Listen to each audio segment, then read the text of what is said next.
Якутяне завоевали золотую и серебряную медали в первенстве России по легкой атлетике среди спортсменов с нарушением слуха. Соревнования прошли в Смоленске. Участвовали 150 спортсменов из 29 субъектов страны. О достижении наших атлетов расскажет Александр Зубехин. Старт, беговая дорожка, судьи, составляющие любого соревнования. Единственное отличие — спортсмены не говорят и не слышат. В беге на 1,5 километра участвовали 10 человек. Якутянка Татьяна Бурым вырвала бронзу. Главная соперница, кандидат в мастера спорта по легкой атлетике из Кемерово, Елизавета Мухина, победу не отдала. Сложность работы вообще с неслышащими спортсменами от говорящих, да? Это, наверное,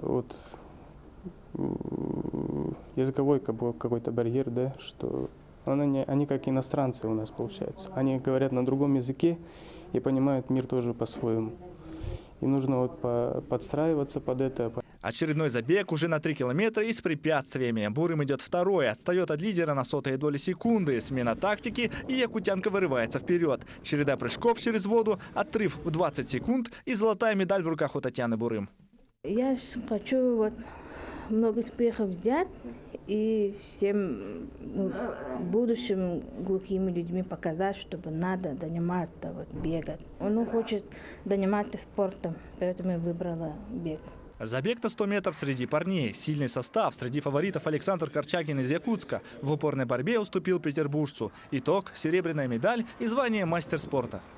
Я не знаю, почему 3 года занимался и мастер спорта выполнил. Но я бегал, но на 1/100 секунды не достиг, поэтому мне дали 2-е место. Хочу попасть в Олимпийские игры. Теперь Татьяна Бурым и Александр Корчагин в сборной России. Они будут готовиться к первенству Европы по легкой атлетике среди глухих. Соревнования пройдут в июне в Болгарии. Тренер якутян уверен, медали обязательно будут. Александр Зубехин, Павел Пахомов, Якутск.